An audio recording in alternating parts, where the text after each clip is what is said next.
Shalom, graça e paz, atalaias que estão aqui, atalaias que vão assistir depois esse vídeo. Estamos mais uma vez aqui pela graça do nosso Senhor Jesus Cristo, unidas pelo amor dele. O propósito desse grupo é conhecer, amar e orar por nações. Porque para orar nós precisamos conhecer e amar. Então nós sempre convidamos obreiros que estão nas nações para estarem postando durante uma semana, na verdade 5 dias, de segunda a sexta, eles postam informações sobre a nação onde eles estão vivendo, para que nós possamos orar por pontos específicos, porque a informação gera intercessão. E nessa semana estamos pedindo Portugal como herança, conforme diz o Salmo 2. E nós cremos que Deus está respondendo às nossas orações. Que nós cremos que, conforme diz Salmo 24, estamos preparando o caminho para que entre o Rei da Glória, Jesus Cristo, nas nações que nós estamos orando. E a oração é a chave da vitória. E o Senhor nos deu essa chave, que é a autoridade, para abrir portas, para abrir cadeados. E é isso que nós estamos fazendo aqui. Então, nós estamos aqui com Atalaias de Portugal, e eu quero convidar, então, agora, o missionário Daniel e a missionária Raquel Freeman para começar esse nosso assunto sobre Portugal. Amém. Olá, meus irmãos, a paz do Senhor, Deus abençoe em nome de Jesus, muito prazer, eu sou o Daniel. Oi, gente, eu sou a Raquel Freeman. Eu vou começar falando rapidamente um panorama geral do que a gente entende de Portugal, e aí depois a Raquel ela vai dar continuidade falando especificamente do trabalho e do relacionamento como igreja. Nós estamos em Portugal há 5 anos, nós temos uma casa missionária, Conexão Europa, nós temos como ponto de trabalho principal 2 frentes, que é a intercessão e a proclamação profética pelo espaço territorial de Portugal, e o outro são as nossas escolas de missões e vivência.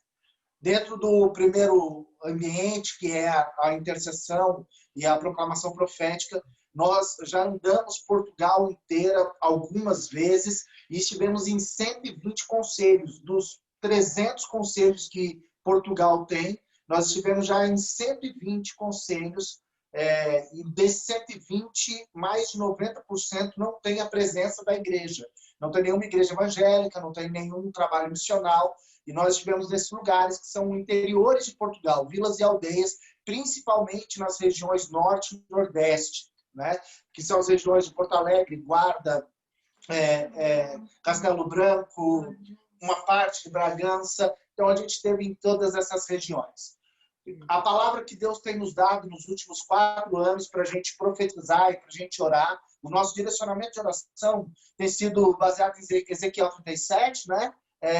Sobre o Vale dos Ossos Secos, e porque aqui é um sepulcrão caiado mesmo, meus irmãos. Aqui você passa por casas bonitas, por coisas legais assim, tem até um ambiente bonito, a natureza é bonita, mas são cadáveres. As pessoas estão completamente mortas, completamente desajustadas, desalinhadas com o evangelho.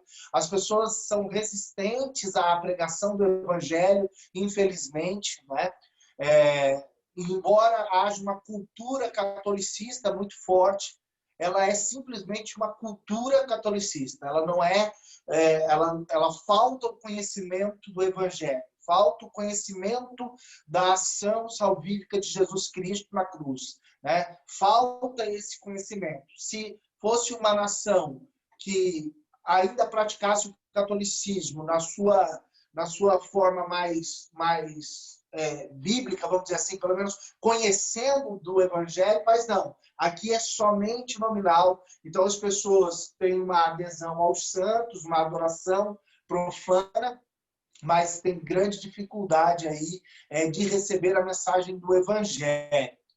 Por outro lado, a gente também nessa andança e no contato com a igreja local, né? Quando nós encontramos, a gente também percebe uma igreja acanhada, uma igreja tímida, uma igreja, até certo ponto, despreparada para a pregação do evangelho. Uma das coisas essenciais que a gente precisa ter, e talvez esse seja o que eu mais falo o tempo todo, é que nós temos que saber a mensagem que nós carregamos. Você só pode compartilhar do evangelho que você recebeu. O exemplo básico que eu dou é assim: se você se converteu a um evangelho de uma pregação de prosperidade para a sua vida, onde não há luta, onde você faz barganha com Deus, onde você coloca Deus contra a parede, e aí Deus vai cumprir os seus desejos, você vai manifestar esse evangelho. E esse evangelho não é um evangelho que salva, que transforma. Ele é um evangelho que em Portugal, ele é um evangelho que envergonha, que é um evangelho que acaba distanciando as pessoas, que escandaliza e tem escandalizado há muitos anos. Por outro lado, se você carrega a mensagem da cruz de forma genuína, a mensagem que Cristo nos ensinou na cruz do Calvário, se você tem a ousadia da pregação de Filipe, se você tem a ousadia da pregação de Pedro, que expõe a mazela do pecado e coloca a salvação de Cristo como o único argumento possível e provável para a redenção do ser humano, bom, você vai ter resistência, mas de qualquer maneira você colocou o evangelho. E nessa proposta do evangelho nós temos visto melhores resultados. Pelo menos uma abertura maior para o diálogo. Porque a gente encontra um ponto de convergência com a fé catolicista. Então vamos partir do princípio de Jesus e não falar dos dogmas, das doutrinas, não ficar brigando sobre as questões de qual religião está certa nesse ambiente, mas falando e apresentando a ação salvífica de Cristo. Porque isso é o fundamento, essa é a semente do semeador. Essa é aquela semente que em si tem toda a estrutura necessária para se tornar uma árvore frondosa e de muitos frutos.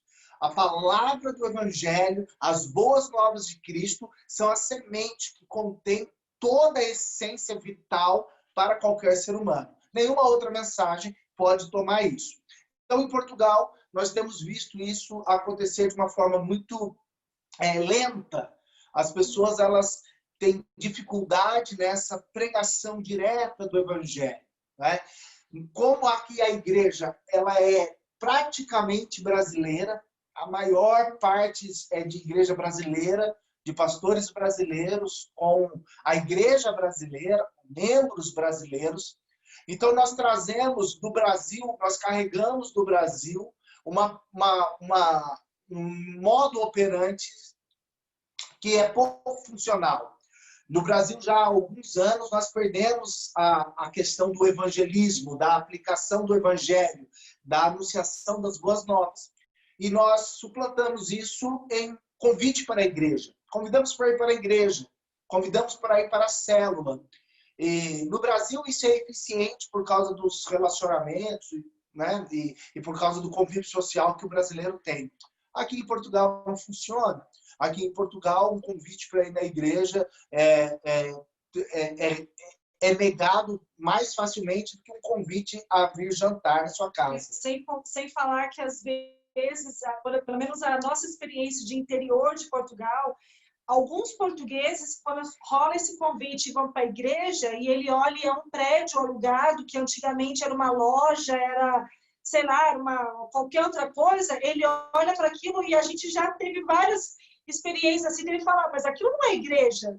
Não, ali, eu vou ali, mas ali era o prédio do fulano de tal, do seu João, não sei o quê, então... Que a cosmovisão deles ainda é de que a igreja é um edifício que é imponente, que demonstra poder.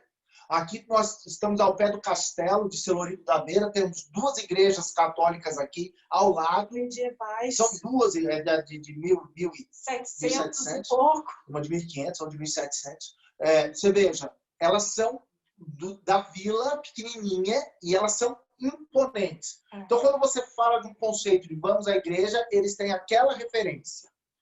Por isso que a gente tem feito um trabalho de escola de missões para quem quer trabalhar, quem quer atuar dentro do contexto português.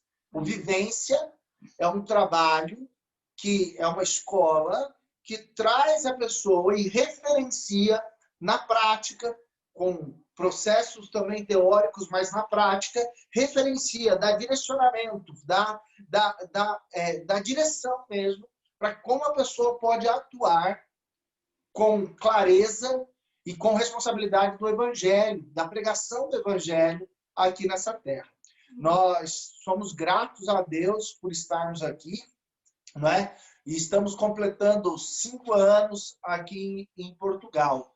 São 5 anos trabalhando nos interiores de Portugal, nas vilas e aldeias de Portugal, né? E nós temos, então, aprendido muito da cultura portuguesa, nós temos aprendido muito com a lida com o português, não é? Da cosmovisão do português, do sentimento do português. Das dificuldades dos portugueses, da realidade, da vida real dos portugueses. Da linguagem do português, da maneira como ele se comunica, não é? A maneira como ele coloca palavras e os sentidos que essas palavras têm, né? Por exemplo, você começa a entender que quando ele diz que, magoou. E aí, magoou? Ele não está perguntando os seus sentimentos, se você está magoado. Ele está perguntando se você fez um machucado.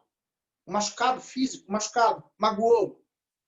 Não é? Então, veja, aí você vai fazer uma pregação, aqui você vai explicar o Evangelho, e aí você vai querer denotar sentimento com mágoa. Não, cara, magoou não é mágoa sentimental. Então, a gente acha que fala a mesma língua, o brasileiro principalmente, né, acha, eu falo a mesma língua. Nós falamos a língua portuguesa, é verdade, mas o contexto e a utilização das palavras em português tem sentidos diferentes aqui, e tem sentidos diferentes em algumas regiões. Então, a gente tem aprendido muito nesse tempo de Portugal, né? E isso tem sido riquíssimo para a gente poder estar compartilhando com a igreja e poder estar anunciando o Evangelho. Essa talvez fosse, para não tomar muito tempo, fosse a explanação geral que eu queria dar sobre Portugal. Não sei se tem alguma questão, se tiver pode colocar depois, e aí eu deixo para a Raquel agora falar sobre a questão do relacionamento da igreja. É uma coisa que a gente percebeu logo quando a gente chegou aqui em Portugal. Nós chegamos chegamos em janeiro de 2016 e durante 5 meses nós fizemos uma escola de missões em família em Lisboa, na instituição da Jocum. E depois desse tempo de escola, nós fomos direcionados, mesmo depois de muita oração, direcionados por Deus a irmos para Bragança, que é nordeste de Portugal, né? E assim, uma coisa que nós percebemos desde que nós chegamos em Portugal, mesmo dentro da base que nós estivemos, e depois lá em Bragança, foi esse distanciamento da igreja brasileira com o povo português. Isso foi uma coisa que nos chocou muito, porque quando nós estávamos no Brasil, o nosso preparo para vir para Portugal e tudo mais, nós tínhamos aquele anseio assim, de chegar e já ter contato com esse povo, de já conhecer esse povo, de entender esse povo. É o anseio de todo missionário, é anunciar o Evangelho para o nativo da terra. Não é? Não é? Que se eu quisesse falar do Evangelho para brasileiro, ficava no Brasil, tem 210 milhões lá. Que tem muitos lugares que a gente sabe no Brasil que ainda o evangelho ainda é pouco, enfim, lá na região sul mesmo, né? Ô Lucia, a gente sabe que lá é a região que menos alcançada do evangelho. Mais europeia. Mais europeia, né? Então, é menos alcançada do Brasil, tantas tribos, enfim. Então, quando nós chegamos aqui, o nosso anseio por conhecer o povo português, por ouvir, a gente queria ouvir eles falando, sabe? Aquela coisa. E, de repente, para nossa surpresa, e foi uma surpresa, na base que nós estivemos, que é no centro de Lisboa, não havia nenhum trabalho com o povo português, não tinha nenhum trabalho específico, né, com o povo português, não havia nenhum português na base, só brasileiro. Quando nós fomos para Bragança, nós fomos servir durante 1 ano uma igreja lá, chegamos lá, o foco da igreja não era o povo português, eram os brasileiros que estavam na cidade. Então, isso, desde o início, para nós, foi um choque, porque a gente percebeu que não era apenas uma igreja que dizia assim, o Senhor tem nos direcionado a pregarmos o evangelho para os brasileiros dessa nação. De repente, a gente começou a ouvir de muitas igrejas era exatamente essa mesma direção. Essa mesma direção. Posso fazer só só para você compreender um pouco do que acontece aqui em relação a isso? É verdade também que a formação de uma igreja dentro do molde, dentro do entendimento evangélico, né? O estabelecer uma igreja no molde evangélico, se for formar essa igreja só de portugueses, vai levar pelo menos 5 ou 10 anos. E não há, por parte dos pastores, dos missionários, na maioria, um suporte, uma estrutura para tanto tempo sem arrecadação de dízimos e ofertas. Entenda isso, tá bem? A gente tem que falar as coisas como elas são. Né? Então, o cara ele quer plantar uma igreja, ele quer começar uma igreja, só que ele tem apoio 1 ano, 2 anos no máximo. Não dá tempo dele fazer um trabalho como igreja portuguesa. Então, o que ele faz? Ele começa a pegar brasileiros que estão perto, que já vêm de uma cultura, o cara estava afastado e tal. E o brasileiro que é imigrante em Portugal, é ótimo ele ter uma igreja, porque na igreja ele tem relacionamento para arranjar casa, para arranjar trabalho, para ajudar no NIF, para abrir conta no banco. Então, ele tem uma linha de relacionamento muito importante, que a igreja se torna esse ambiente social importante para o imigrante chegar. Então, só que ele não tem um compromisso com o evangelho. Você tem ali um corporativismo social, mas você não tem um compromisso com o evangelho. Isso é uma realidade em muitas igrejas, gente. Então, por conta desse déficit financeiro, que é real, né? É muito difícil. Nós estamos aqui há 5 anos, nós somos integral, nós trabalhamos de forma integral no ministério, e a gente sabe a luta que é todo mês para colocar as contas em ordem, para pagar as contas. O Senhor provê todos os meses, com fé, com amor, com graça, com bondade, mas é sempre uma luta enorme. Então, a gente consegue entender também esse caráter da igreja de que, não, eu preciso bancar o aluguel da igreja, eu preciso que entre dízimo, que entre oferta. Então, vou formar uma igreja de brasileiros que já estão habituados, eu faço número, movimento, isso dá um certo cartaz, um certo ibope, né? Isso ajuda no Facebook, isso mostra que está no Instagram, isso mostra que o trabalho está sendo feito de alguma maneira, e isso ajuda a arrecadar. Então, essa também é uma realidade missionária muito forte, tá bem?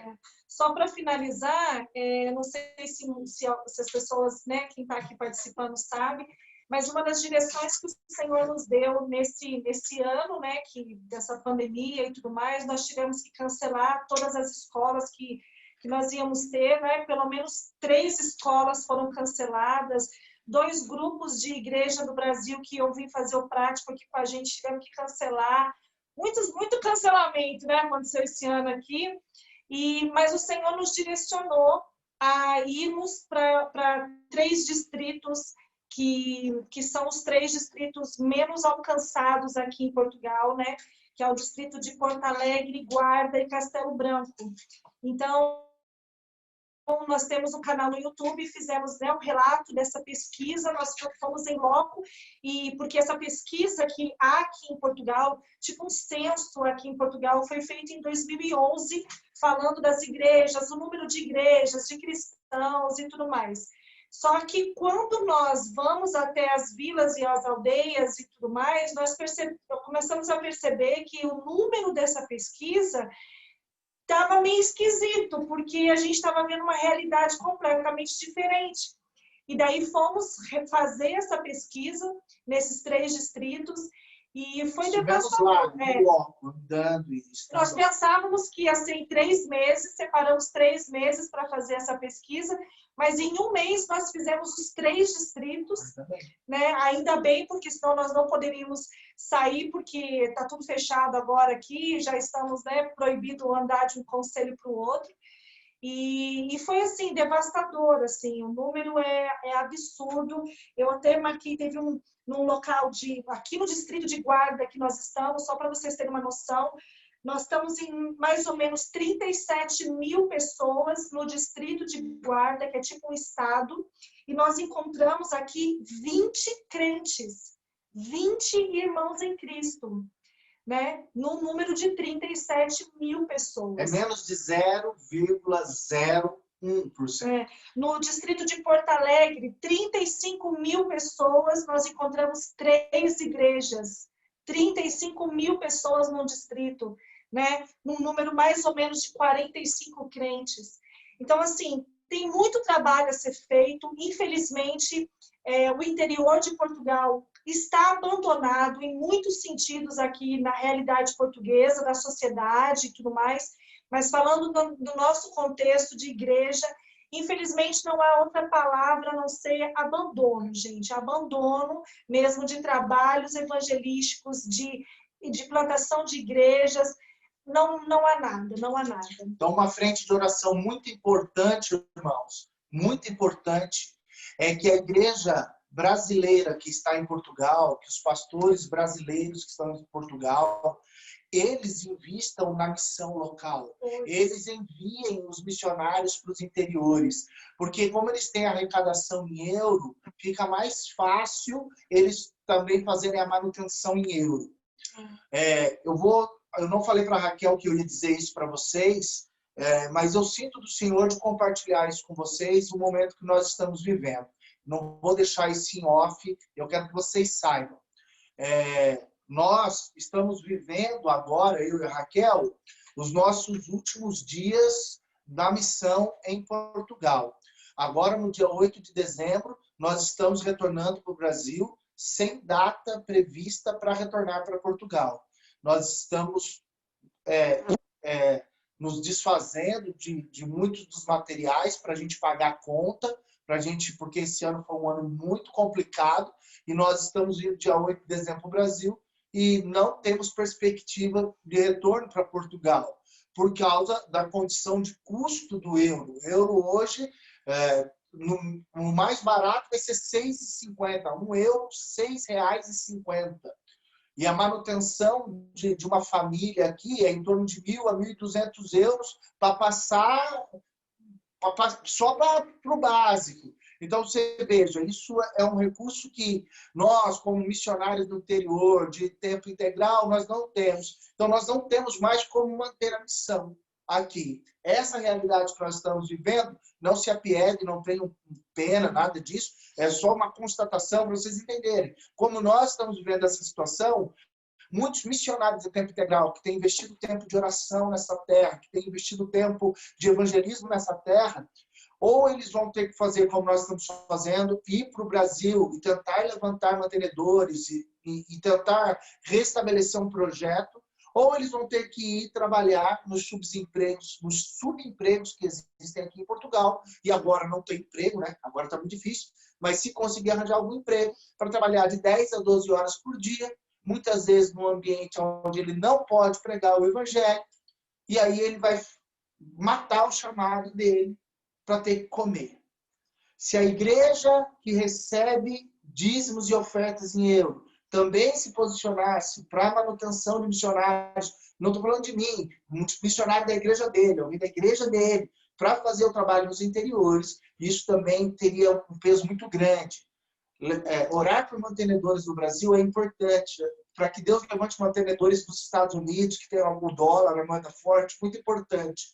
Mas que a igreja brasileira tome a consciência missionária em Portugal, de que ela não precisa fazer patrimônio. A gente escuta o tempo todo, estão trocando aparelhagens de som, mais 10 mil euros. Estão arrumando o palco, mais 12 mil euros. Está trocando as cadeiras, vamos colocar a cadeira almofadada agora, mais 25 mil euros. A gente escuta isso o tempo todo. A gente escuta isso, mas diz que não tem 1.000 euros por mês para sustentar uma família no interior de Portugal, para aquela família ser uma pregadora do evangelho ali, para aquela família ter o que comer e pregar o evangelho naquele lugar. Né? Então a igreja precisa ela precisa se tornar missionária. A igreja brasileira em Portugal não é uma igreja missionária, ela é uma igreja local. Ela é uma igreja de brasileiros para brasileiros. E isso é sério, isso é grave e isso é triste. É isso. Muito triste, né? O que a igreja vai responder diante do nosso Senhor Jesus Cristo. Mas nós vamos orar, né, para que o Espírito Santo esteja revelando, né? Já está usando vocês, assim, para abrir os olhos. E eu queria fazer uma pergunta. Vocês falam também que tem muitos africanos, que não há necessidade de ir para a África, porque eles estão aí, em Portugal e na Europa, não é? É verdade. Então, o campo está aberto? O campo está aberto? Aqui, os africanos aqui, eles... a forma como eles são ditos aqui, né, são os pretos, né? É assim que falam, não é nenhum perjúrio, não, são os pretos. E aí tem a igreja só dos africanos. Essas comunidades são muito fortes. Os ciganos têm as igrejas só de ciganos. Os chineses têm igreja evangélica só dos chineses, o culto chinês. Olha só. Então é assim, existe, por isso que a igreja ela é muito departamentalizada, ela está nos seus núcleos sociais e ela não conversa, ela não dialoga, né? Então a igreja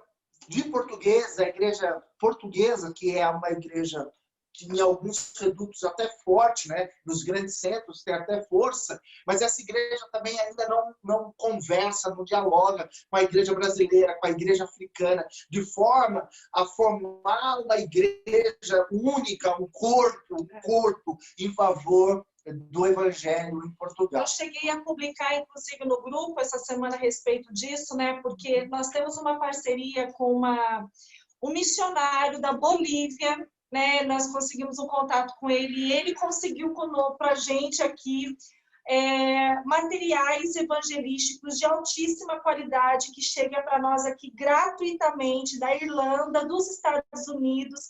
Nós temos aqui muito material que a gente usa para a escola, né? Para os nossos evangelistas. E no mês de setembro, que nós saímos para fazer essa pesquisa, nós levamos esse material e a igreja que a gente encontrava, a gente distribuía o material para eles, né? E para vocês terem uma ideia, teve pastores portugueses aqui, né, no interior, aqui, eu acho que foi de Guarda mesmo, não lembro agora, mas que nós entramos em contato, nos apresentamos e tudo mais, e disponibilizamos, né, queríamos ir lá conhecer, saber do trabalho e disponibilizar esse material evangelístico para ele. E ele, por telefone, falou para nós assim, olha, eu não tenho interesse, não quero conhecer vocês, não tenho interesse em conhecer missionário brasileiro nenhum, e se vocês quiserem saber do trabalho, entre em contato com a Aliança Evangélica. E daí a gente, né, já, ok, tudo bem, mas nós temos material aqui evangelístico, queremos abençoar a igreja com esse material. Não, nós não precisamos de material nenhum, agora não dá para fazer evangelismo nenhum, e tá tudo certo, e podem ir embora. Então, foi muito, muito chocante, assim, de uou!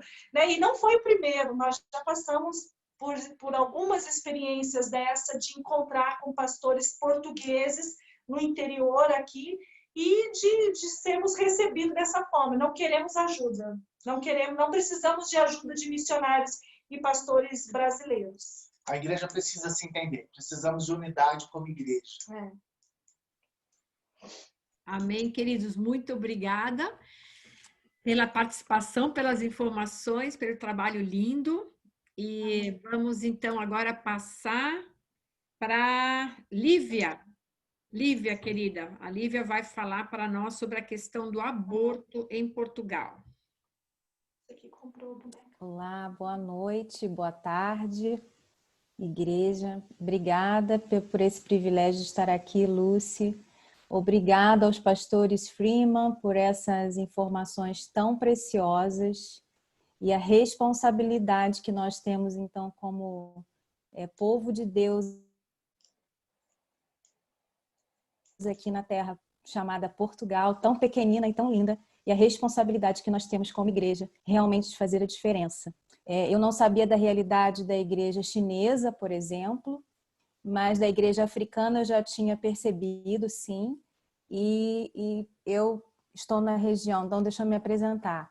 Eu estou na região norte de Portugal. Eu estou aqui desde 2018 por uma agenda pessoal. Meu esposo,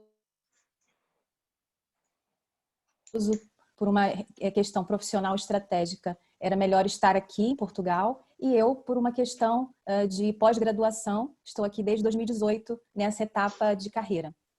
Então, não vim para cá por um envio missionário, não vim enviada pela igreja, mas como filha de Deus, discípula de Jesus, ao chegar numa terra que não é a minha, né? É uma terra que me acolhe, a gente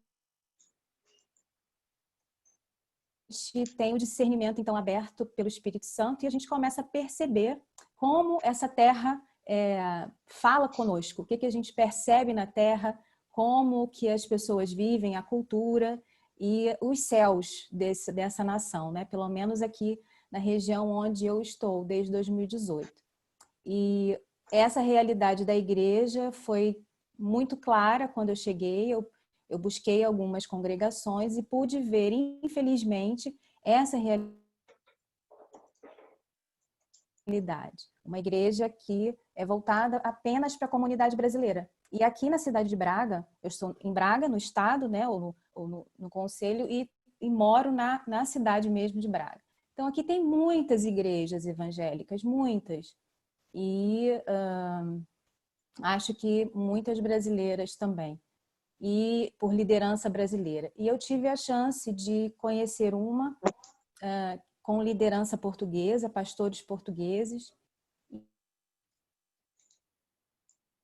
E recentemente eu tive a notícia de que essa liderança estava com toda uma pregação ecumenista. Então isso também foi algo que me entristeceu muito, além dessas outras realidades já descritas, né, pelos pastores, mas essa realidade também do ecumenismo foi algo que me trouxe muita tristeza.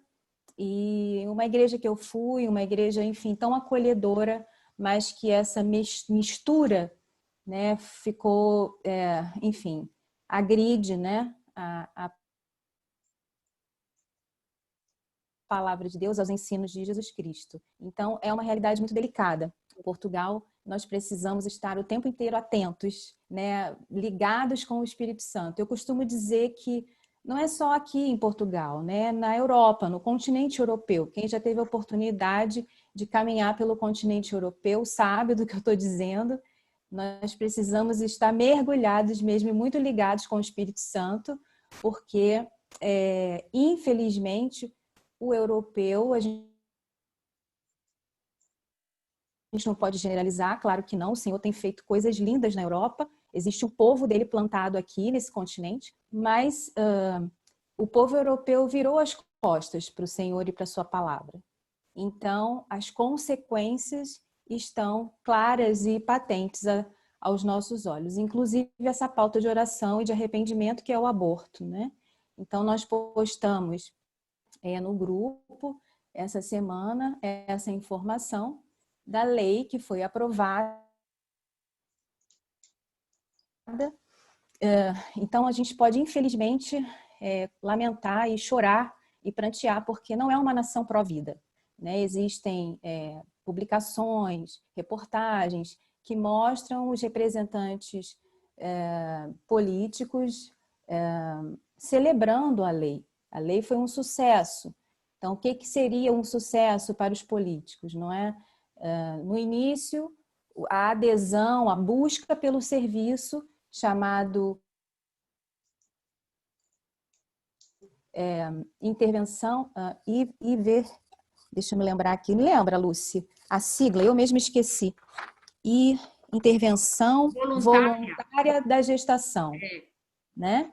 Uhum. Então, vejam, até a nomenclatura vai sendo mudada de forma a suavizar o ato hediondo, que é matar uma vida, interromper uma vida. Então, a forma politicamente correta vai sendo envolvendo, né, a cultura e a sociedade a ponto das leis serem transformadas em leis de iniquidade, leis que são contrárias à palavra de Deus. E nós estamos numa nação católica, né? Onde existem princípios cristãos. A gente aqui em Braga, onde a gente vai, a gente tem uma igreja, tem um templo, como o pastor acabou de dizer. Então, assim, mas há uma contradição entre o que se diz ser cristão aqui e a prática. Então, a gente só vendo, tendo a noção, só olhando para uma lei como essa, a gente já pode dizer da situação terrível que a gente enfrenta espiritualmente. E tudo que acarreta para uma nação quando ela legaliza a morte, né, de bebezinhos, a morte a interrupção de uma gestação. Também tive oportunidade nesse contexto de, infelizmente mesmo, é com dor que a gente fala isso, de irmãs, né, irmãs em Cristo, brasileiras, que fizeram aborto aqui, não mais que uma vez, e isso relato de irmãos que trabalham com aconselhamento pastoral, e infelizmente essas questões em gabinete elas surgem e, enfim,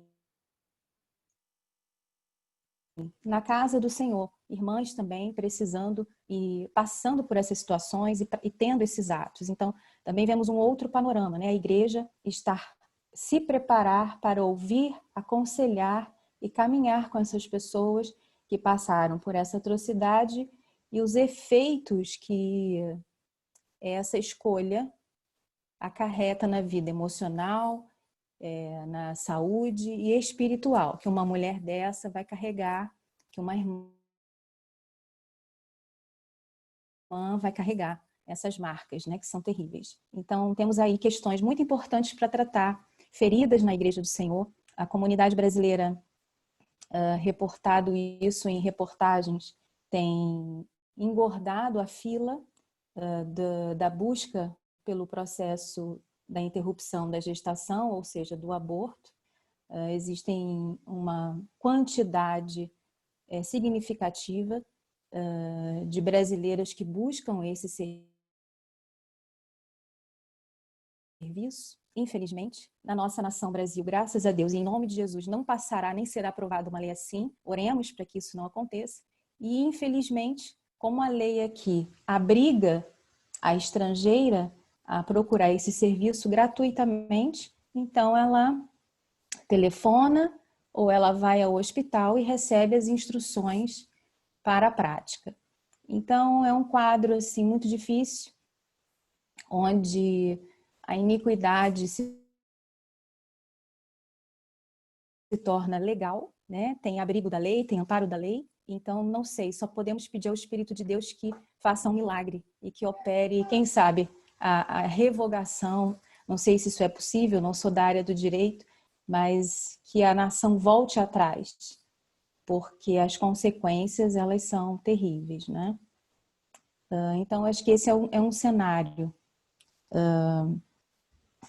Outra coisa que eu observei aqui na nação,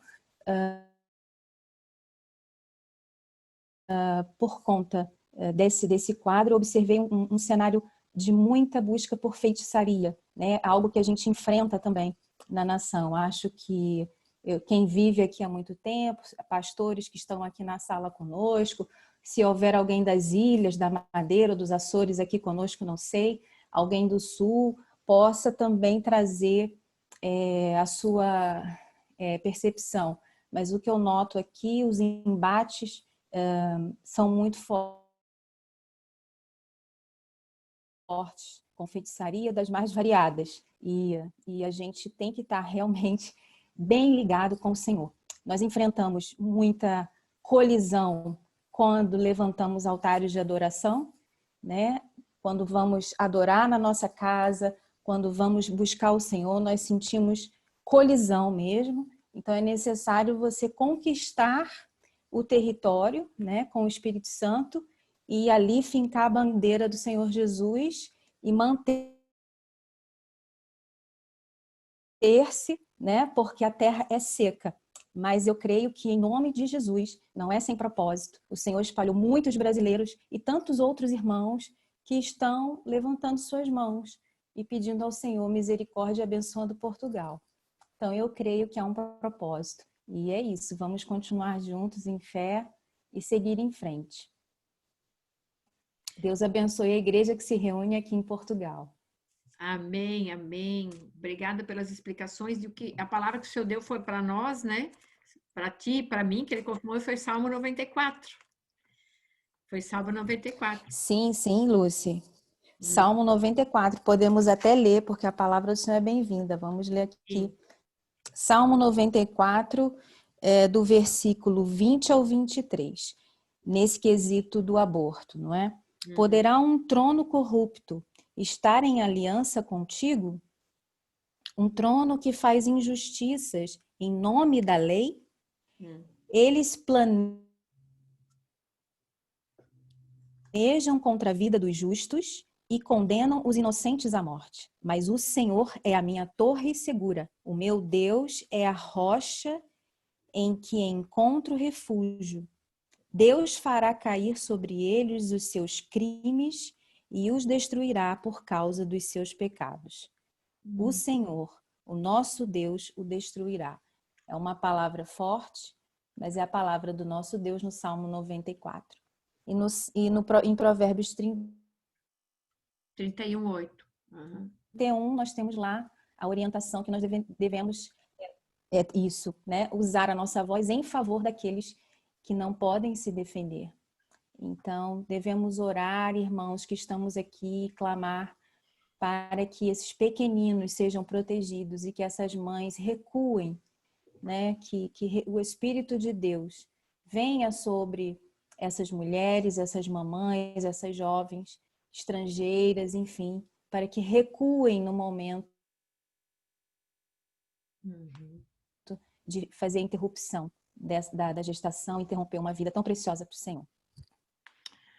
Isso mesmo, Lívia, obrigada. E então, a questão do aborto, nosso grupo de atalaias, nós já estamos 3 anos e meio com o grupo, para a glória de Deus.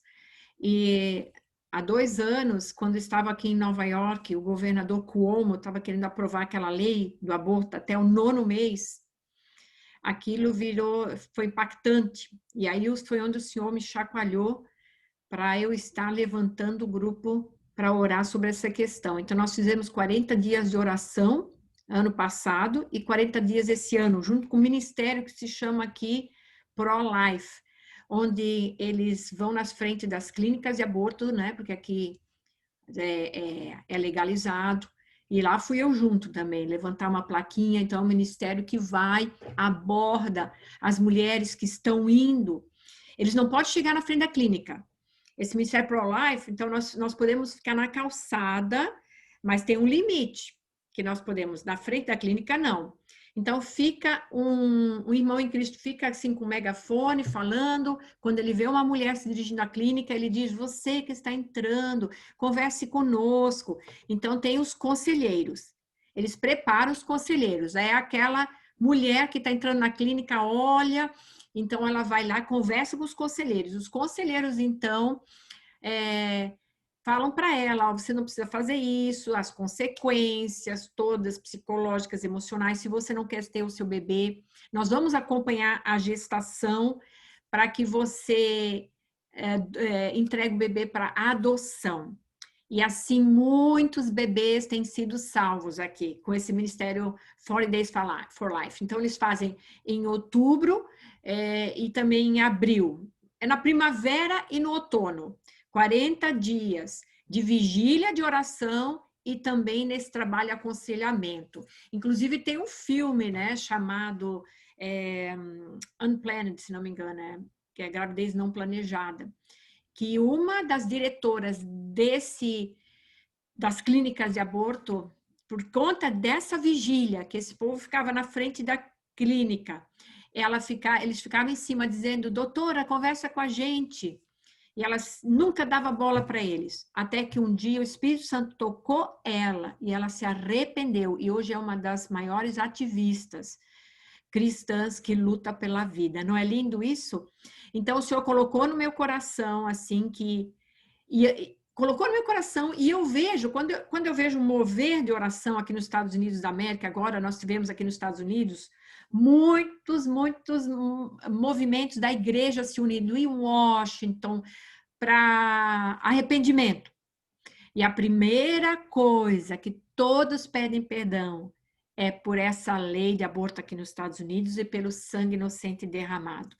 E aí, então, eu creio, eu vejo que essa é a questão que mais dói o coração de Deus.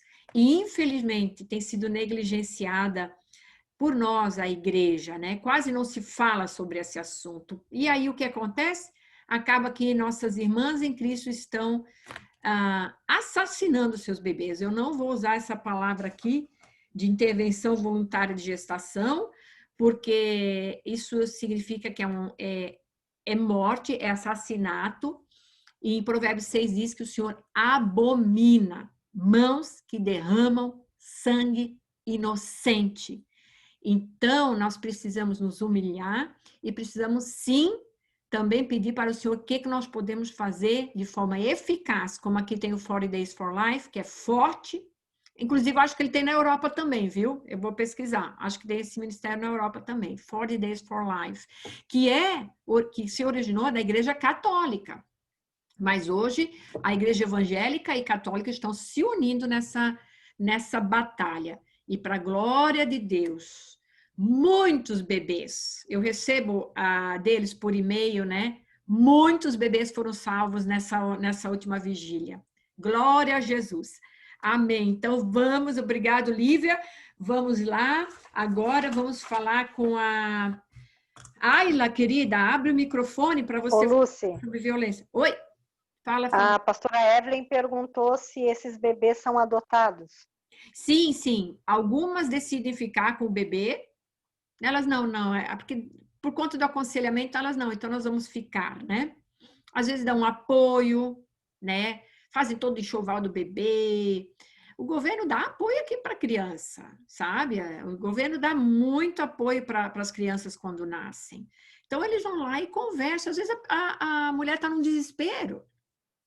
A maioria fica num conflito, então eles chamam para falar, para realmente não, para que ela pare e pense, não.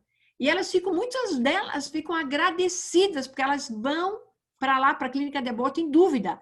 Mas chegam lá dentro da clínica, recebem um conselho, né, de que não tem problema, tal. Então, a igreja tem que chegar antes do que o diabo, sabe? Que mente, para dizer, não tem problema, você acaba com esse problema, porque é uma cultura de morte, na verdade.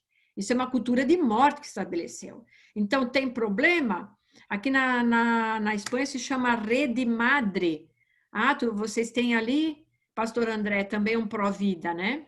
Já fizemos trabalho com eles, glória a Deus. Sim, é só se informar que existe muito trabalhos pró-vida, né?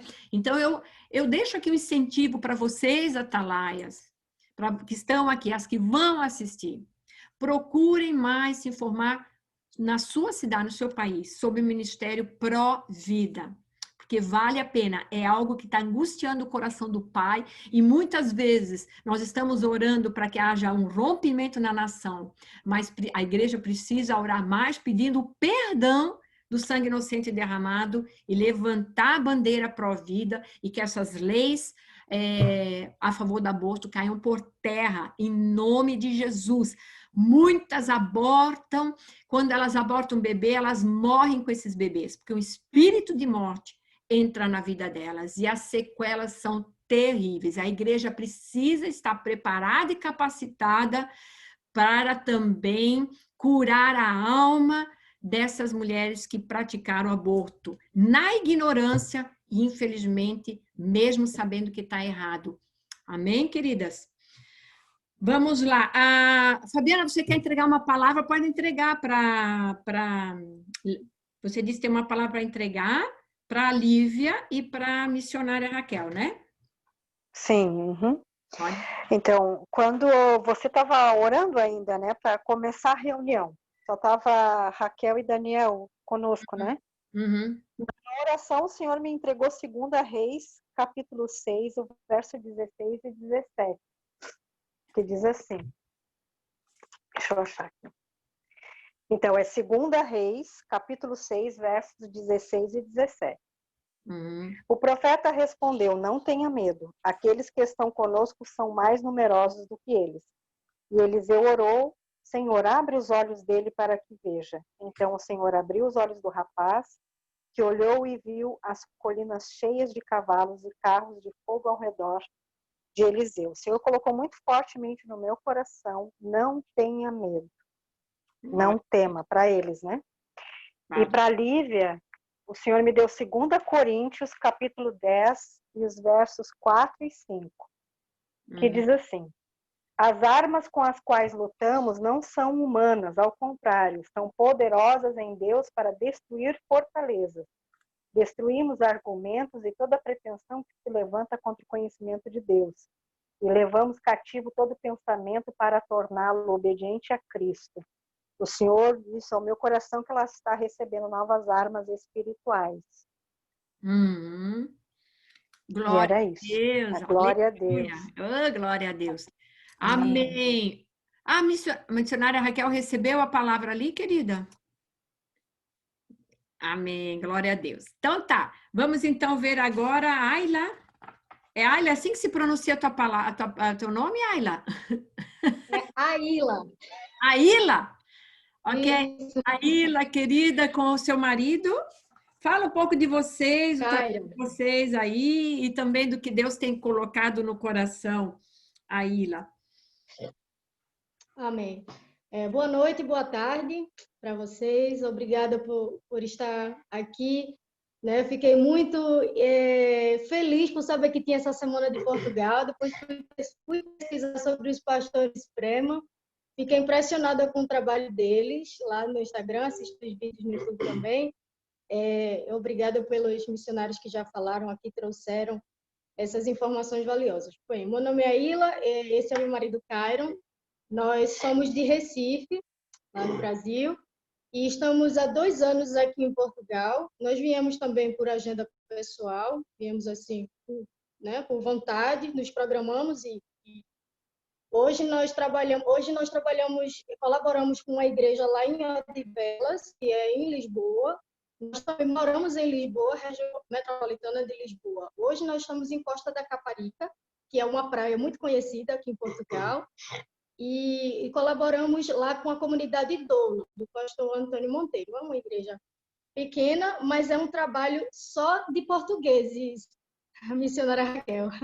Só portugueses. Só temos eu e o Cairo de brasileiro, mas nós trabalhamos só com portugueses. O pastor e todos os irmãos são portugueses. Tem sido desafiador, tenho compartilhado um pouco também com os pastores. Eles também têm acompanhado nossa trajetória aqui em Portugal. E assim que a gente veio para Portugal, a gente ficou na região de Lisboa, né? E assim, a gente ainda continua na região metropolitana de Lisboa. Então, a visão que nós temos é de Lisboa centrão, é de Portugal turístico, é do centro, é da movimentação, e a visão que nós temos, e aquilo que essa semana eu até compartilhei também com a pastora Lúcia, é que Deus coloca em nosso coração para orar por aquilo que a gente tem conhecimento, que a gente vê.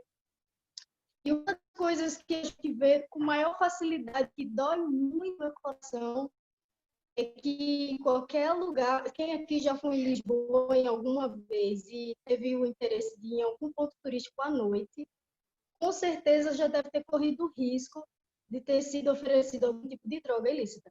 Isso aconteceu conosco. A gente foi visitar alguns pontos turísticos e a gente tinha agenda. Na primeira vez que a gente veio em Portugal junto, foi na lua de mel, nossa lua de mel foi aqui. E a gente foi fazer alguns passeios e, infelizmente, não foi uma vez só. Num caminho, nos ofereceram várias vezes. E a gente consegue perceber que aqui em Lisboa, uma das coisas mais fáceis de se conseguir são drogas ilícitas. É muito fácil de achar quem faz isso, e as pessoas fazem, oferecem em pontos turísticos. Da maior parte dos pontos turísticos, né? A Rua Augusta, próximo à Praça do Comércio, exatamente. ao trajeto de Belém, que são onde tem muita gente, né? Aqui em Lisboa é um lugar que tem muitos povos misturados, são muitos povos, muitas pessoas de todos os lugares do mundo, é incrível. E isso faz com que tenha esse tipo de comércio. E isso gera um outro problema que eu coloquei também lá no grupo, que é a questão do acesso a essas drogas por adolescentes. Aqui eu tenho até conversado muito com meu marido, é muito fácil aqui ver adolescentes que começam a usar drogas muito cedo. Isso começa, infelizmente, nas escolas. E eu estou dizendo isso também porque eu conheço uma irmã que mora aqui em Portugal, que ela trouxe também o seu filho adolescente, e ela teve que travar uma batalha com seu filho adolescente porque foi oferecido para ele na escola. Infelizmente, ele não teve mente forte o suficiente e acabou se envolvendo. E aqui em Portugal isso é muito fácil de encontrar adolescentes que usam droga muito cedo. E assim, outra coisa também que me incomoda muito é que aqui em Portugal, os não fumantes, eu não sei se vocês se sentem assim, mas os não fumantes são minoria. A gente que não fuma tem que almoçar apertadinho ali no restaurante, no bequinho, na mesinha única que tem, porque quem fuma é a maioria, quem fuma é onde tem todos os direitos.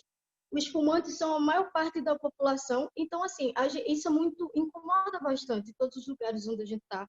Sempre tem muita gente que está fumando assim o tempo todo. Eu falava para o filho, lá no Recife não é assim. A gente que não fuma é a maioria. Quem fuma é que se vire para achar o lugar para fazer isso, mas aqui não. E isso acarreta para os adolescentes, no caso, né, o uso de drogas e o uso de cigarro, o uso do tabaco muito cedo, e as pessoas passam muito tempo fumando.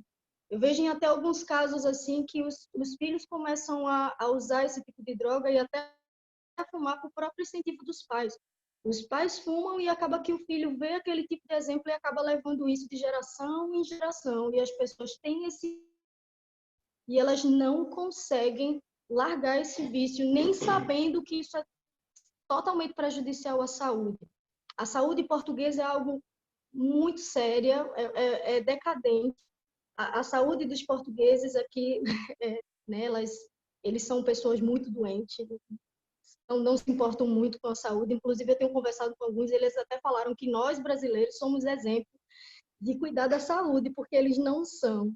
E isso também é um fator. Outra coisa que eu coloquei lá no grupo também foi a questão da violência, né, contra a mulher. Foi uma das coisas que me chocou bastante. Depois que eu cheguei aqui, a gente encontra notícias assim chocantes de violência contra a mulher. O ano passado nós morávamos em Odelas, né, lá próximo à igreja, e eu fiquei chocada com uma notícia. Poucas semanas que eu cheguei, encontraram uma mulher sem roupa, sem vida, sem cabeça, desculpa aqui as expressões, jogada na rua. E assim, ficou por aquilo, ninguém foi punido.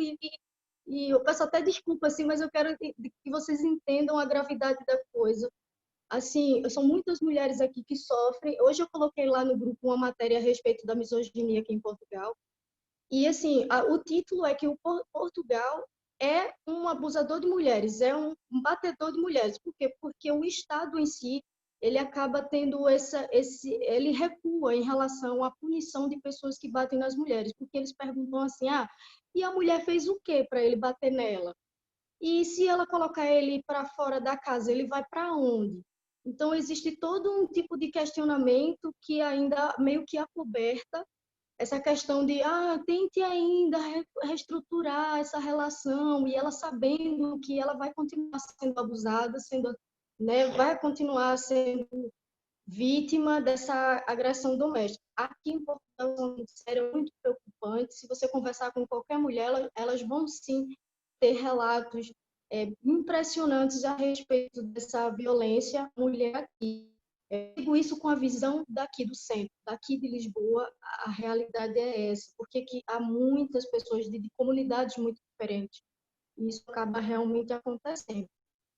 Outro ponto foi a violência entre comunidades, né? Como eu estou falando, são muitas comunidades, né, aqui próximo, e eles acabam sendo xenofóbicos um com o outro, porque aqui são muitos povos misturados, muitos povos, né? Tem os povos africanos, tem os ciganos, tem, né, os brasileiros e pronto. E essas pessoas, elas acabam confrontando uma comunidade à outra. Eu estava num trabalho que ficava numa zona industrial e perto dessa zona industrial havia umas comunidades que eles chamam de bairros, que é onde essas comunidades ficam isoladas ali. E teve um dia que eu estava fazendo o meu trajeto rotineiro e havia lá uma ação policial seríssima, dizendo que eu mudasse o caminho, que eu não passasse por ali, porque ninguém estava passando, porque eles estavam fazendo uma operação comunitária. Ou seja, é muito sério isso aqui. Eles percebem que essas comunidades estão com afrontas violentas entre uma e outra. A comunidade africana e a comunidade cigana, são, né, diversas. E aqui há esses bairros sociais, isso acontece dentro dos bairros sociais, onde há essas comunidades misturadas. E isso acaba realmente acendendo as taxas de violência aqui em Portugal, que é algo que, pronto, no mundo isso não é dito, né? Fala-se, Portugal é um país muito pacífico, mas a visão que nós temos de centro, que nós vemos, que eu vejo, que eu sou testemunha lá, é que essa violência ela acaba existindo entre essas comunidades. E a última coisa que eu pus lá foi a questão da prostituição. Aqui há zonas específicas para isso, mas ela é explícita. Aqui, infelizmente, essas zonas específicas para isso são bem no centro de Lisboa. A coisa triste é se saber que há muitas brasileiras que vêm aqui exercer isso, sabendo que vêm exercer isso. Há muitas brasileiras que vêm aqui para ser isso. E aqui essas zonas específicas né, que nós encontramos é bem no centro de Lisboa, bem no centro mesmo. É onde realmente há os pontos turísticos. Eu acredito que é realmente onde há a maior parte das ofertas. E é algo gritante porque é um número muito grande. Se algum de vocês tiverem a oportunidade de visitar Lisboa, os pontos turísticos onde todos falam, vocês vão ter a oportunidade de ver essas meninas, essas mulheres, às vezes até muito novas, adolescentes, e elas exercendo a prostituição aqui em Lisboa. Aqui no centro há muitos pontos a se clamar a Deus. O centro é o lugar onde se concentra muitas pessoas, né? Em contrapartida, aqui em Lisboa, há muitas igrejas grandes, com nomes, igrejas que têm 5.000 e tal membros, ao qual eu e meu marido já tivemos a oportunidade de visitar e de conhecer a liderança, os pastores. E aqui há muitas igrejas, muitas, muitas. E essas igrejas grandes, por incrível que pareça, a liderança delas são portuguesas.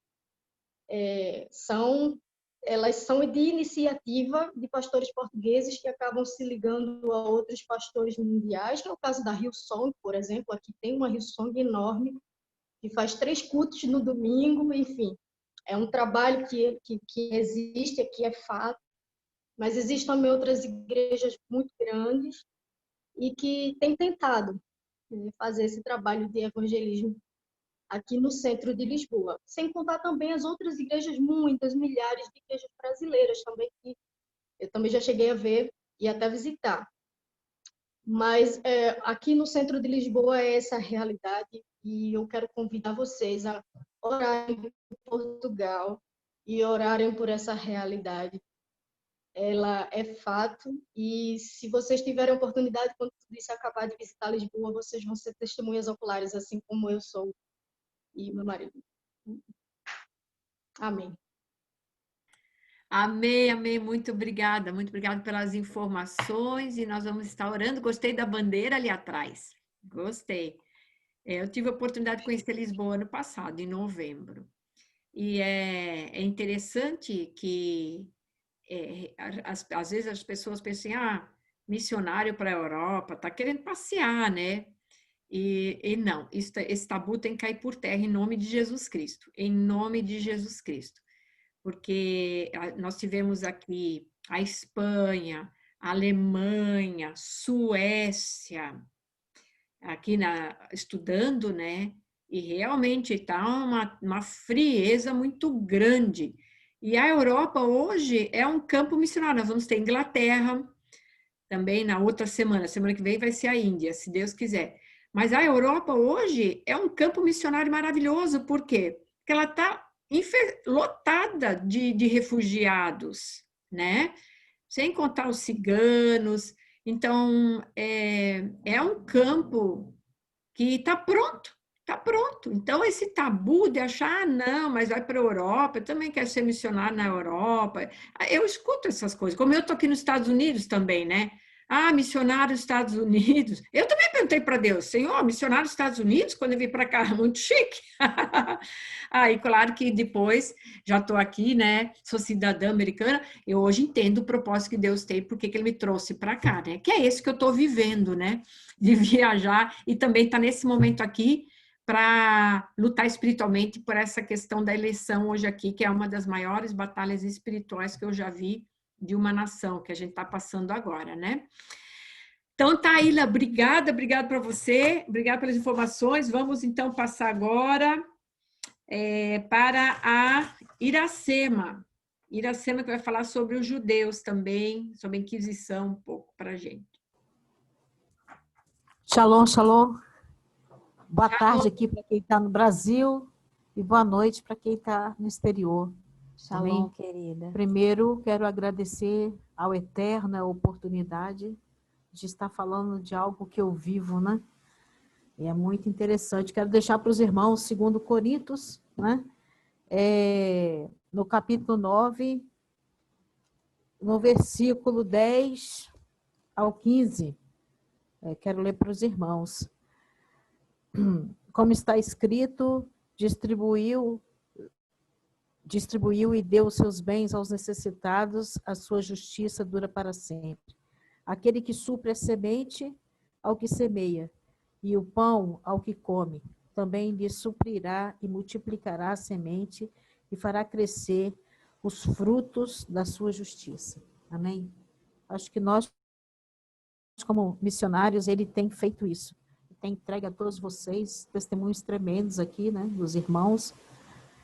Tem nos dado semente para aqueles que semeiam. Então, aqui é uma reunião de semeadores, né? Amém? Da palavra de Deus.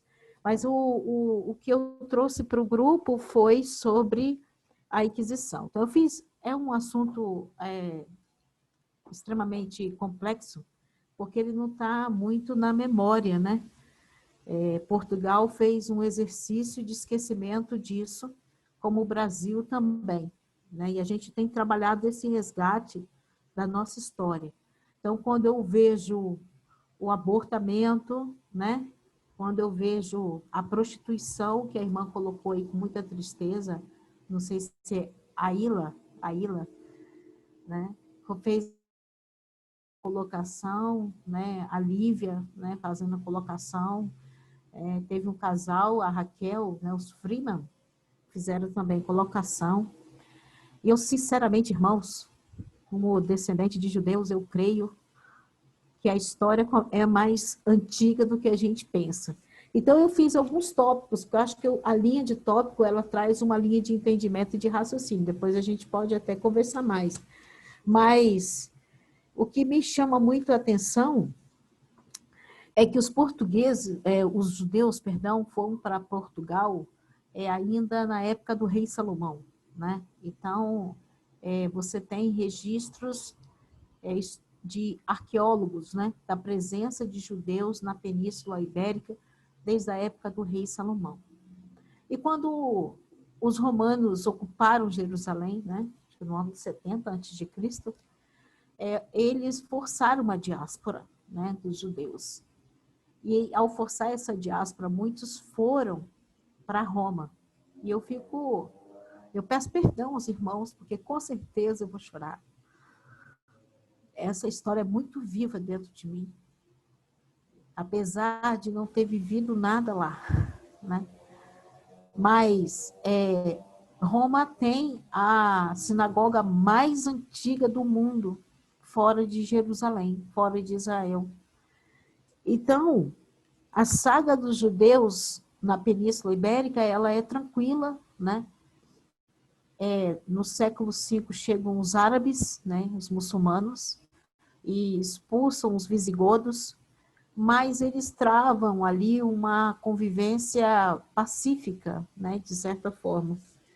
Mas o que desencadeou a perseguição dos judeus em Portugal, que Portugal, ele se torna uma nação só no ano 1300 e alguma coisa. Mas em 1492, 100 mil judeus se refugiaram em Portugal, né? E eles, na verdade, eles foram massacrados na Espanha, né? Houve um edito na Espanha de perseguição e antissemitismo muito grande. Então, aqueles que conseguiram, né, fugir, eles se dirigem para Portugal, num preço altíssimo, viu, irmãos? Houve uma intervenção do rabino, vou colocar para você aqui, né? O rabino Isaac era considerado um dos mais prestigiados da época, consegue um acordo com Dom João II, eu estou falando isso de 1481, 1495, e ele aceita receber os judeus espanhóis em Portugal, porém, ele recebe 600 mil famílias, né? 600 famílias, perdão, mas cada família teria que pagar um preço de 600 mil cruzados de ouro, que na época esse valor era extremamente exorbitante. Os espanhóis que não tinham condição financeira pagavam 8 cruzados de ouro per capita, né? Para ficar em território português 8 meses. Depois eles tinham que ver um outro destino. Ou então pagar os 600 mil cruzados de ouro para poder permanecer e fixar residência dentro de Portugal. Então, a coroa se beneficiou profundamente com o massacre espanhol, né? Houve esse privilégio. Então, a relação de Portugal com o povo de Deus é uma relação conturbada. E aí a gente teve um fato, em 1497, Espanha obriga os judeus a se converterem, né, ao catolicismo. Então, daí já começa toda essa saga. E aí Portugal recebeu os judeus. Em 1506, praticamente aí muito Brasil nascendo, né? Houve um massacre dentro de Portugal que matou, alguns historiadores falam 4 mil, outros historiadores chegam aos dados de 5 mil, né? Uma história que, se você olhar na sua ótica hoje, é até patética, né? Porque eles eram forçados ao catolicismo, e aí, não que isso os inseria a comunidade, mas eles não eram intitulados cristãos, assim, cristãos novos, e a perseguição continuava do mesmo jeito. E eles estavam numa missa, e alguém disse ter visto o reflexo de Cristo no altar, e um judeu, um cristão novo, levantou e disse, não, é o reflexo da luz do sol. E isso levou esse homem a ser linchado, morto e queimado na porta da igreja, na praça. E dali desencadeou 3 dias de massacre dentro de Portugal. Portugal, já nessa época, em 1506, contava com 5 judiarias. Espanha foi forçando Portugal a tomar ações políticas antissemitistas contra os judeus. Nós tivemos um rei chamado Dom Miguel, que foi um dos maiores defensores dos judeus no território português, porque ele contava na coroa com pessoas extremamente inteligentes. Os judeus, graças a Deus, têm essa habilidade intelectual desenvolvida, porque é uma bênção do Eterno. E aí ele tinha cartógrafos, navegadores, inclusive existem registros que Pedro Álvares Cabral era um cristão novo, o que vem para navegar as águas do Brasil. Esse Dom Miguel tentou intervir quando houve esse motim. Os os frades dominicianos instigaram o povo português a matar os hereges, dizendo que os judeus eram os hereges. E aí houve esse massacre de 1506, com mais de 4.000, entre 5.000 judeus. E o antissemitismo foi crescendo dentro da Espanha cada dia mais e forçando Portugal também a se tornar antissemitista, né? E em 1540, Portugal instaurou o Tribunal do Santo Ofício, né? Você se tornava um cristão novo, você tinha que abandonar todas as suas práticas judaicas, não podia cumprir Shabat, não podia arrumar a casa na sexta-feira, não podia trocar os lençóis, não podia acender velas, não podia, nenhum ritual judaico era. E você tinha pessoas infiltradas na sociedade que, se você visse você fazendo qualquer prática dessa, você ia para a Santa Inquisição. Na Santa Inquisição, você era julgado e, na grande maioria, você era condenado. Você não tinha como dizer. As penalidades eram assim, você reze um terço. O judeu não sabia rezar. Reze Ave Maria. O judeu também não sabia rezar. Que dia do santo tal, ele também não sabia. Então, Portugal, ele instaura, Espanha massacra, mas para. E Portugal tenta, com o rei Dom Miguel, proteger, mas não consegue. Aí depois os outros reis vão entrando, aprofundando nessa violência. Então, muitas famílias judaicas, que são intitulados judeus safarite, né? Ou safrade, mas o brasileiro é safarite, ele foge para a França, para a Turquia, para os Países Baixos, e o Brasil se tornou colônia penal para o cristão novo.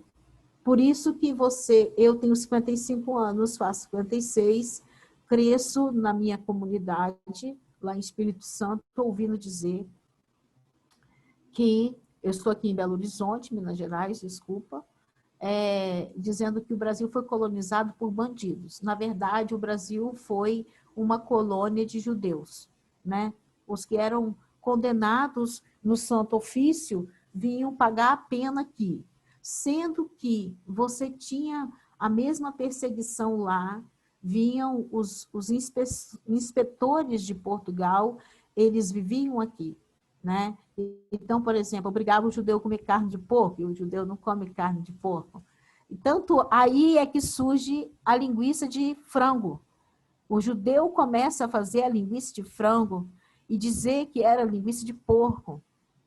Foram os judeus brasileiros que inventaram para poder fugir do Santo Ofício, porque eles eram obrigados. São curiosidades isso, né? Bom, o que acontece? Muitas coisas, né?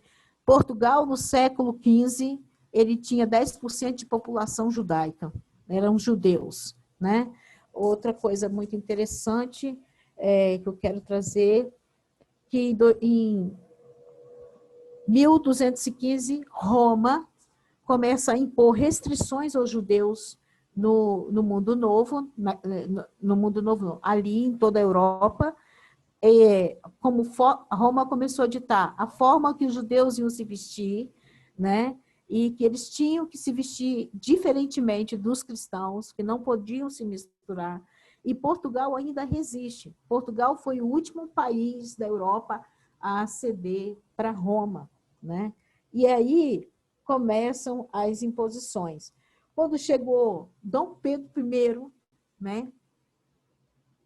Que chega a ser o nosso rei aqui, em 1361, ele obriga a criação de bairros de judiaria, né? Então, os judeus perdem o direito do convívio social em Portugal. Eles começam a ter 5 bairros específicos, inclusive tem um bairro chamado Pedreira. Eu falo assim, gente, esse negócio é muito doido. E aí, em Belo Horizonte, você tem um bairro aqui bem carente, né? Com certeza, com todos os problemas que todo bairro carente tem, que se chama Pedreira. Itabira, Minas Gerais, tem uma pedreira. Lá em Vitória, do Espírito Santo, tem também uma. Eu falei assim, gente, isso é tudo ranço de perseguição. Deus me perdoe. Não tem condição. Então, eles passam a viver em bairros separados, onde não habitavam cristãos.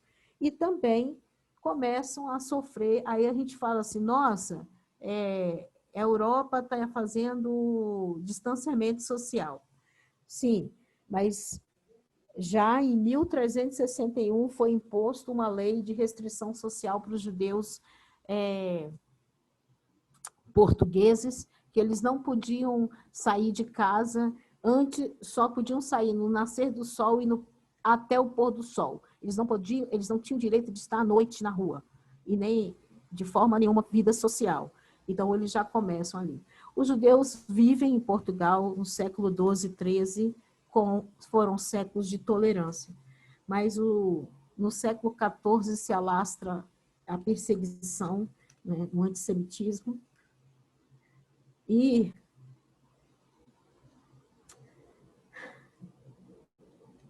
Roma se levanta mais uma vez com extrema intolerância a Portugal, que aí Roma faz um jogo político, começa a dizer que o rei de Portugal ele não quer obedecer a Deus, não quer obedecer a isso, e aí começa a discriminar. Então Roma começa digamos assim, a fustigar, né, a realeza de Portugal, que protegia os judeus até certo ponto, porque eles traziam os melhores pensadores na coroa real, trabalhando para o rei, principalmente nas navegações, né? Eles se destacavam nas navegações.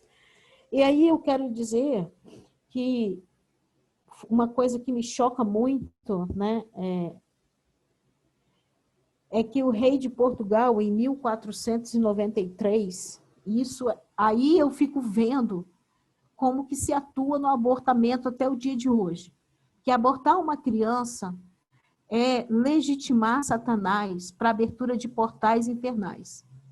O sangue do inocente abre portais infernais. O aborto hoje é a grande arma. Não precisa mais. Eu tenho orado, vou abrir um parênteses, contra o sangue derramado das pessoas que estão morrendo de Covid. Porque estão morrendo fora do tempo. E esse sangue, se nós não começarmos a recolher, Satanás vai usar esse sangue para abrir portais infernais. Porque Hitler tentou matar 7.000 judeus para poder abrir portal infernal para trazer o anticristo. E a questão hoje, ele mudou a estratégia através do abortamento. Mas aqui, no ano de 1493, o rei de Portugal, que era chamado de Rei Venturoso, ele autorizou que 700 crianças judias fossem retiradas de suas famílias e fossem batizadas. Elas tinham entre 2 anos e 10 anos. 700 crianças. Com certeza abriu o portal infernal. Com certeza Portugal vive hoje pelos portais infernais que abriu a Satanás através do sangue do inocente. Essas 700 crianças entre 2 anos e 10 anos foram retiradas das suas casas, os padres batizaram essas crianças, elas foram levadas para a ilha de São Tomé, aonde a maioria morreu. Elas foram levadas e largadas, elas não foram para ser tratadas. Amém? Aí quando chegou passados-se 4 anos depois, em 1497, o mesmo rei, o rei Venturoso, retirou das famílias judias todas as crianças de 14 anos. Todas. Batizou essas crianças forçosamente e as entregou a famílias cristãs para trabalhos, eles usam assim, para trabalhos sob pressão. Com certeza, trabalhos forçados, né? E isso, Deus tem memória. Deus tem memória. Essa é uma das manchas de Portugal. Nós temos que orar para que haja arrependimento e que não haja mais, que não se ignore essa história. Essa história ela é real, ela é verdadeira, ela está disponível na internet para qualquer cidadão comum ler. Portugal e Espanha têm um débito enorme contra os judeus. Aí, não se dando por satisfeito, o rei venturoso passou mais um tempo e todos os jovens de 25 anos foram recolhidos, forçados a serem batizados e ficaram à disposição da coroa. Então, queridos, essa é a minha fala, é uma fala de dor. Falo para vocês que é uma fala de dor. Os cristãos novos chegaram ao Brasil pelo porto do Rio de Janeiro.